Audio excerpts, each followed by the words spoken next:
Hey YouTubers. Yeah, I know, long time no video, but I'm out here. It is Saturday. Cold. It's approximately 7 out here. Snow is on its way. But anyways, the weather is not what this video is about. As you can see, got the little red Mastercraft tractor in front of me. And I've had a change of plans. Just looking at this thing, and it's actually going to become the racer instead of the other one with the step-through. I know what you're saying, oh, the step-through is a better design in so many ways. I do agree it is a better design in so many ways, and I know you're also going to say I didn't want to use this one in the first place because of that crappy small battery box. I know, but also what I'm going to try to do is swap some parts around. I'm going to attempt to put that fender on this one, and obviously the big motor is going in here. The big 18.5 opposed will be going in here. I actually believe this engine compartment is bigger than the other one.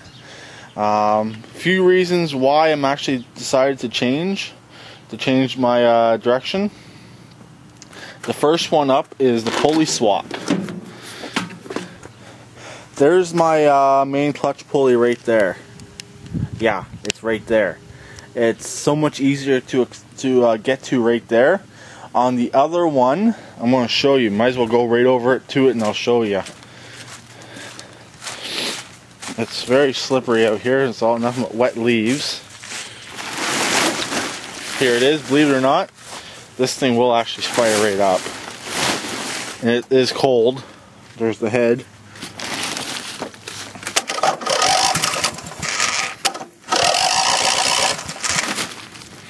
Gotta choke it.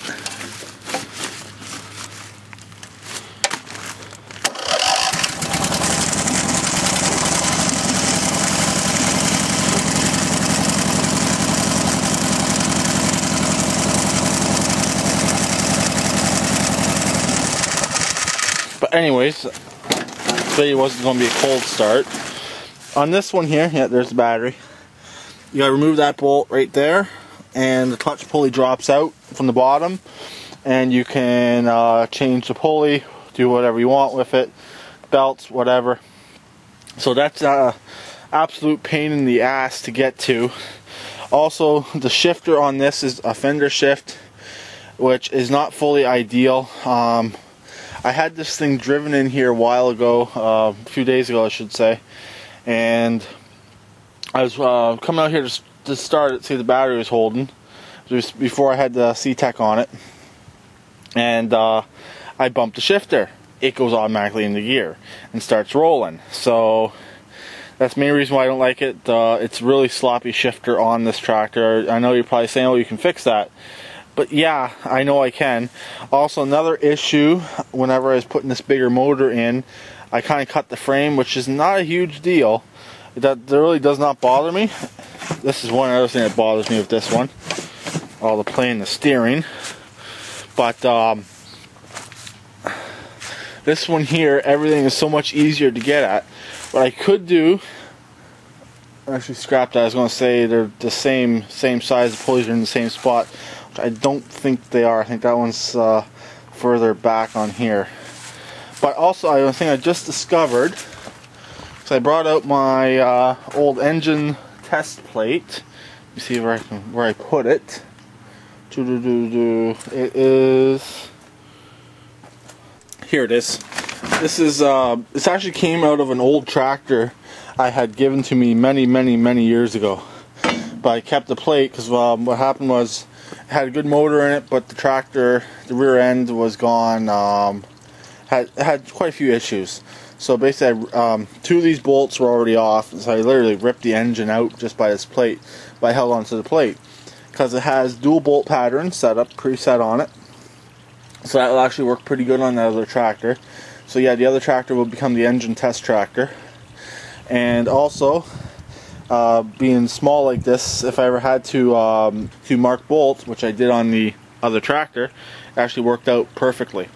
But what I was going to get to is this one actually has the dual bolt pattern already on it.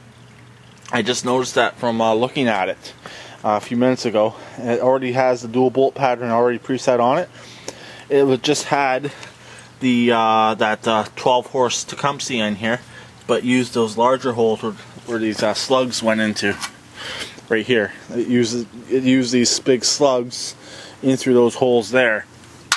So it's actually going to work out in the long run a little bit better using this body. I'm going to have to do something with the front tires. These tires are junk. That one there has a leak. It only holds half the air. It hasn't fallen off the bead yet again. It was off the bead. I just fixed it the other day with the fire technique, fire and quick start. But this, all the other ones all hold air. I like the back ones on it. The back ones aren't too bad. So I know I changed my mind, but I'm happy I didn't get into the project and then change my mind. One thing I gotta look at, yeah, it's the same throttle, because the other one has the extra long throttle cable on it, and I'll obviously have to swap that over so I can put the opposed twin in here, and so the throttle cable will get to the front of the engine. Another thing which is minor, this one also has both its gas tank straps, so that one's missing one gas tank strap. But I'm not putting this motor in just yet. I'm actually going to put that 12 horse 400cc in here. I may even hook up the drive line. I do got to snatch the seat clip off the other tractor, because whenever I replace the clutch, I will have to snatch that off of there. This does have both drive belts in place. I may have to snatch the pulley off the other one as well. So I don't think I have another Tecumseh, or sorry, MTD pulley sitting around here. Also because I need the slug in there as well. MTD, Mastercraft are both exactly the same. I imagine this tractor is marked Mastercraft, but I imagine these were also marked MTD as well. So, because they're practically identical. But anyways, this one here will work out a lot better. It's kind of unusual how this one has the dual bolt pattern, and the one over there on the other side of the off-roader only had the single bolt pattern. It just seems unusual, and that one over there I think is newer.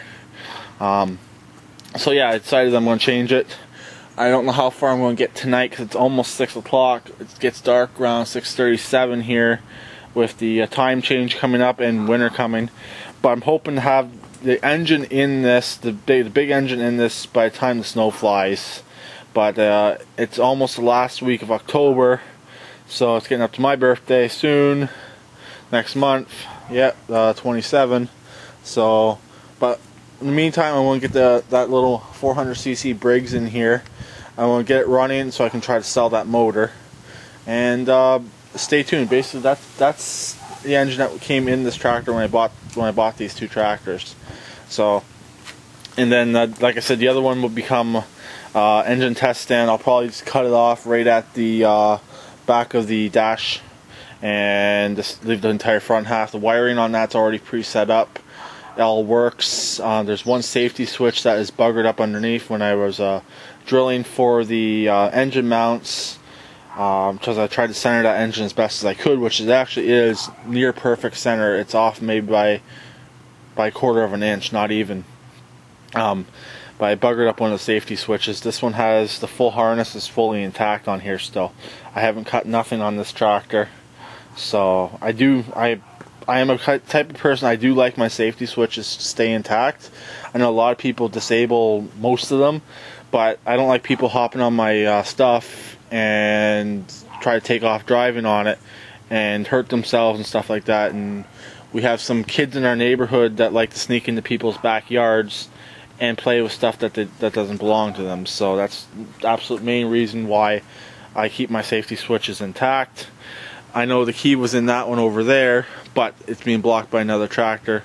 And the kids I'm thinking about, the kid is only 7, and he would never be able to move that tractor. But he would probably know how to start something up. But stay tuned. By next time you see this, I may be trying to get that other engine running. So I'm going to put the solenoid back in. I got that one right there. No idea if it's any good. I'm hoping it's still good. But like I said, stay tuned. Please keep it redneck, and please subscribe and comment.